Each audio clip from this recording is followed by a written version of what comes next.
Hi guys, in this video I'm going to be giving you a beginner's guide to VideoStar. I do want to apologize if this video sounds prepared or not prepared because I did have to already record this, but I'm recording it again. So now I'm going to click the question mark in the bottom right, and that will bring up the support tutorials and user tutorials. If I click support, it will bring me into this section, which is basically sending a message to VideoStar if I have questions, concerns, or comments on anything. If I click the tutorials, it basically brings me up to different tutorials that people have made, mostly advanced users because VideoStar does select people to add to their app, if that makes sense. The user tutorials are the same thing, just people that made them on VideoStar, not on Instagram or YouTube, or different tutorials from different apps and websites. Now, if I click the back button and the done button, it will take me out of that area. If I click the upload button, that little cloud, it will just tell me my iCloud projects, but I don't have any. If I click that, it will tell me I can share it to apps. Now, if I share it to apps, I can send it to TikTok, Instagram, YouTube, just like the buttons on the top. Now, there's also send to camera roll. And if I want to send my video to the camera roll, it's basically just downloading it after I finish my edit. If I send an email, I can just send my edit to someone through an email, and then I can also send it to YouTube, Instagram, TikTok, so on and so forth. Now, if I click the circle, it will bring up this little graph, and it will tell me how long I spent, the resolution, which is the quality, the format, how much storage it is taking up on my phone, and when I created it. Now, if I click the trash button, it gives me the option to move it to the trash, or I can cancel, obviously.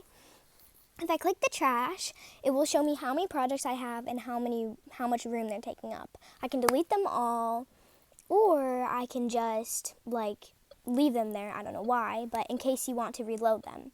So if I click it, it gives me the option to reload or delete, and I would like to reload because I do not want to delete that. Now,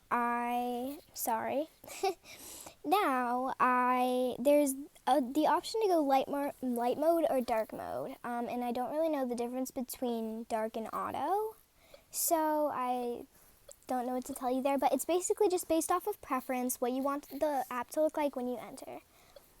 And you can also change the color of the button. That little circle right there is basically just showing you what I'm touching for videos like this.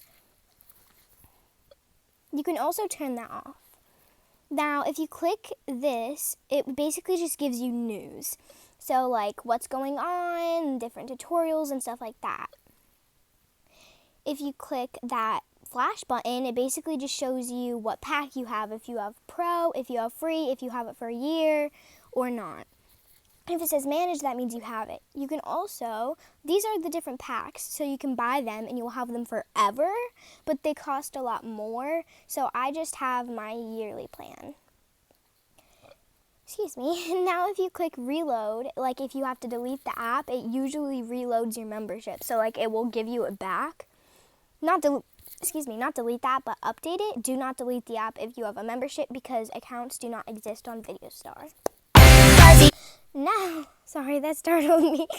Now, if you click that button, it will give you the video formats, and you can choose square or that. That format works best for Instagram. This works best for TikTok if you're making a full video edit. Those two are for YouTube, but I don't really use them except for if I'm making tutorials. Now, I can click select song or edit video. If I click select song, it will bring up a variation of different songs that that VideoStar has selected, but I do not like to use them because edit audios, I think, in my opinion, are a lot better to use when you're making edits. They add things like beats and stuff. Now, this section is explaining what the different formats do, or what they're used for, just like I just explained. Now, if you press the plus and edit video, you can select any video that you would like and from your camera roll, and you can edit it. So if you want to use an editing audio, you can screen record if the video is not savable. Please give credits if you do use an audio that isn't yours. And if you just save the video, you can just click it and you usually don't have to trim it. Now, also, I apologize for this long pause because I had to go do something, so that's why I'm kind of like filling in time and explaining things. But it will give you an option to select between your different albums of all the different stuff in your phone. You can import any video you would like. You can import a regular video to edit like I'm doing right now to upload this tutorial, or I can edit a video just to make an edit. So now I am back. I think I'm back.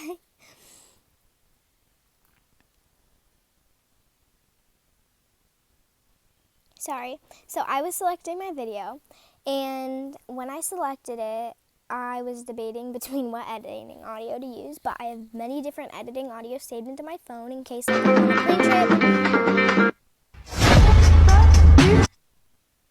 or a car trip. Now I'm just trimming the audio. This usually takes a while too, so just please bear with me. I'm setting start where the audio starts and setting end where the audio ends. And that's the section of the video I'm going to be editing.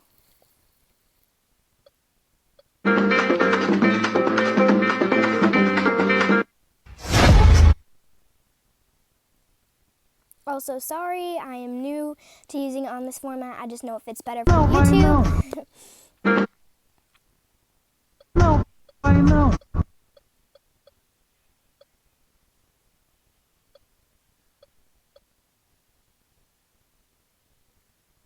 And if you are doing a remake edit, it is good to fit it, but always give credits. Please, please, please. And shout out to Duncan because I am using their edit as an example today. Now, when you're actually making the edit, there are the different options and you can edit the audio. You can add a voiceover if you press that little add button in the top corner right next to the video. You can add voiceovers, you can add sound effects like bleeping out things like bad words if you want to in songs. You can adjust the volume. You can click that down arrow right next to the volume button and above where I am currently moving my screen. It basically just sets the point and then you can adjust it after, or if that makes sense. Now, if you press done, and I did have to exit out of VideoStar for this point because it froze and it kind of does that sometimes, so please bear with me. So now if I go back into the editing button, which basically if you click the scissors, you can edit it. And that's where I was before. So then if I click adjust clips, I can set a split it. So like I can press multi-split scene and this is what it brings up. So I can only split it between the 3 frames. So like 3 frames after when the video started or 3 frames after another split, if that makes any sense whatsoever. And that's how long each frame has to be. Now, but usually you can move your edit your video using the 2 arrows, but my audio isn't long enough for that. So I can set and I can also remove, or I can cancel the split. Now if I click multi-split scene, it will bring that up again, but that's not what I want. So now we're going to go back into multi-layer, and I'm going to be explaining multi-layer. So there are multiple different colorings, variations, and this, in this portion, actually, I was explaining merging scenes. So if I create that, that's just one example. It can fade it, so it makes it look darker, I guess, or the opacity goes down. Now, if you click New and you click Edit, Multi-Split Scene, you can just go to Split. And now that it brings up the 2 options. They're both still there, even though I split the scenes. The before and the after when I added coloring. Now I can choose to have just the original, or one original half and one with not. But then if I merge the scenes, it's going to have only that. And then when I click select again, it's not going to be there because only that option is going to be there since I merged them, and it's only what was under the select button at that time, if that makes any sense. So now, sorry if the timing is a bit off also. I had to do a voiceover because my, obviously, screen recording does not work with your voice as well.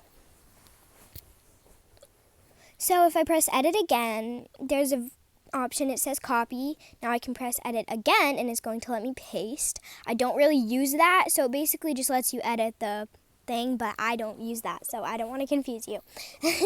So if I press edit again, and obviously you already know merge scenes and multi-split scene, if you click quick split scene, it will split it like just right in half, and you can't undo it, and you can't like really merge them, and it just does it right away. But if you do multi-split scene, it gives you that option, and you have to press the confirm button, and it's just a lot easier in my opinion. If you click delete scene, that will just delete your scene, which I don't want to do. Now, if I click the share video clip, I can share it with the audio or without, and this works really, really good when you're doing collabs with people, because then they can have their part without having to like trim it, and it's on beat so that their audio goes well. Especially if you're the person doing the intro and everything, it's good to send them the audio so that they don't have to trim it themselves, if that makes sense.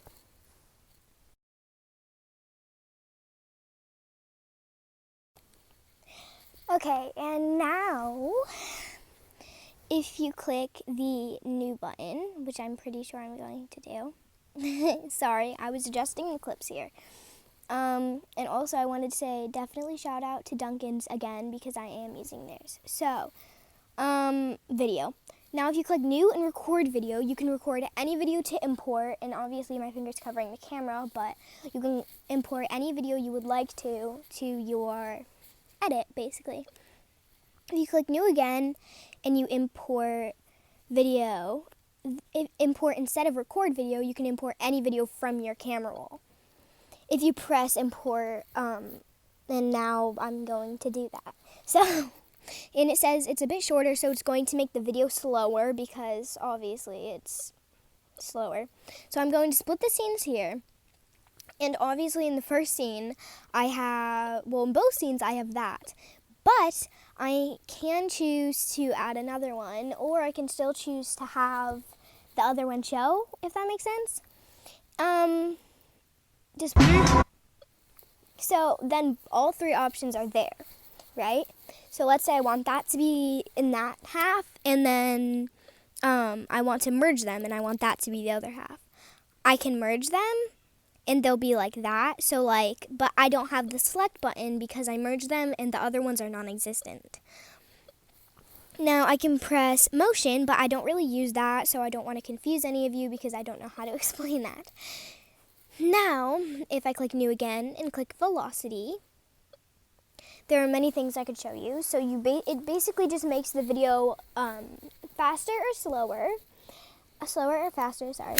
And I can move it, and the red dot means that it's like just a frame, like there's no movement. Now that just means it's going to be slow.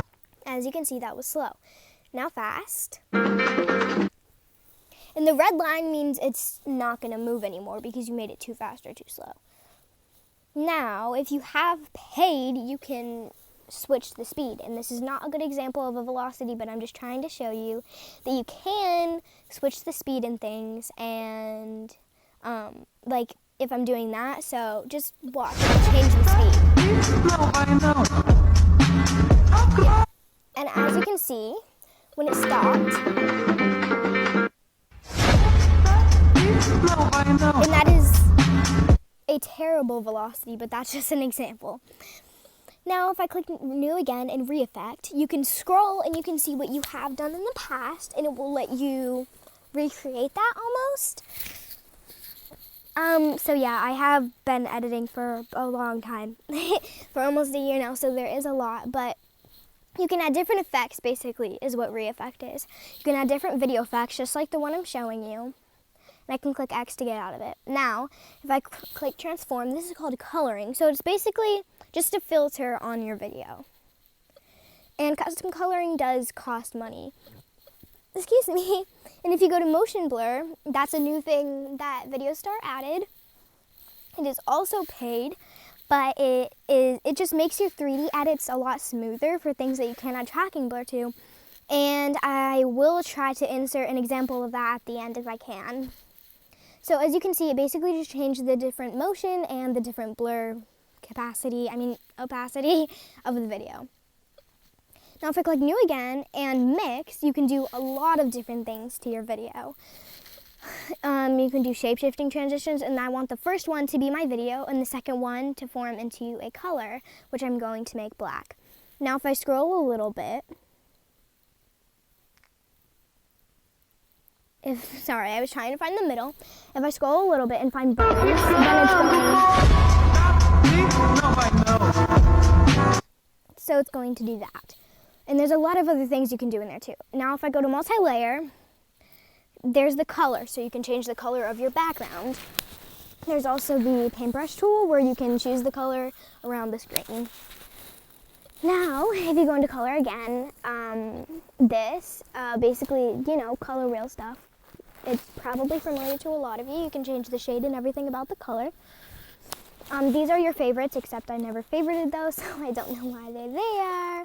But it's okay, they're just different color options. Same with there. Now, if I click out of the color and I click I'm just going to make my background black, sorry.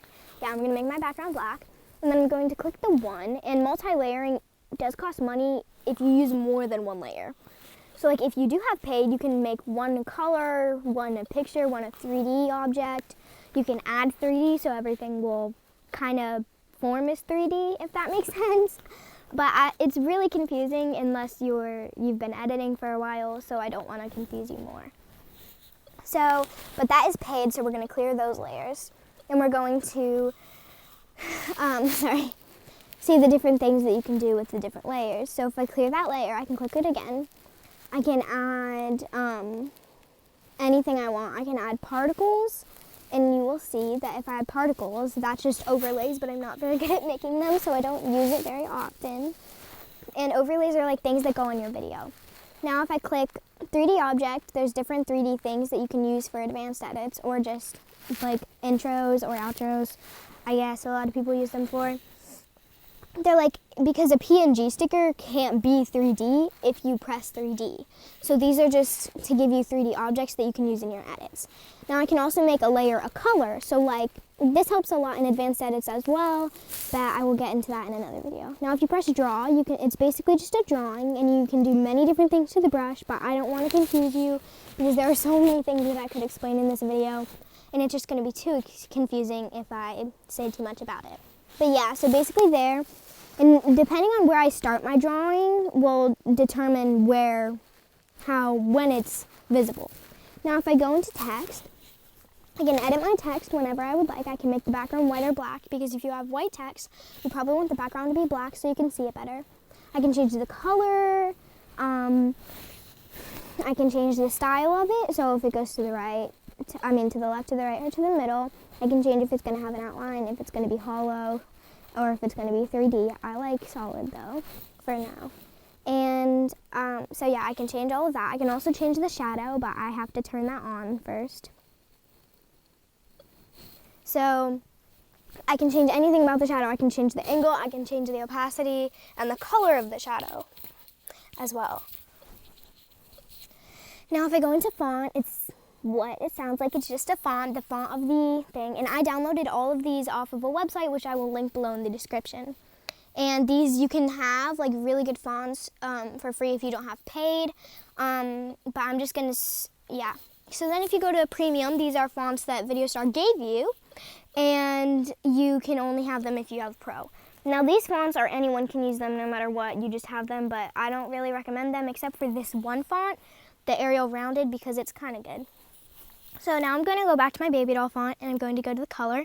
And again, I can change the color of it, color real stuff. Everything's the same as it was for the background. Now if we go to the outline, color, there are different types. So I can add more colors and make it a gradient, or I can make it just one color. I can also make it multiple colors, so it's not gradient, but it's the same colors, just one color for each. But I'm going to go back to single. Now if I go to favorites, it's basically just my favorited, but I don't have any. Recents, it just shows what different type of things you use to write, like the font and the color and everything about that. Kind of like your recent videos, your recent text. Now if you go into spacing, you can change the spacing for everything. So you can change the spacing of the letters. You can change how big they are, how small they are. You can also go back to the keyboard to edit the text and then back to editing the text, if that makes sense. And then the stuff about the text, if you press the T, now I'm going to be done, and you can do anything to the text. Now if you press, now if you press the master one, it basically, if you have multi-layer, you can control multiple layers at once so that they will do the same thing. But I don't have multiple layers right now, so that is not going to work. Now, if I click this in layout, there are different layouts that you can use if you want to do different transitions. Now, if you press mirror, like if you're going to change the size. Now, I apologize, in this clip, it is going to end, but I'm basically just changing the size, and thank you so much for watching.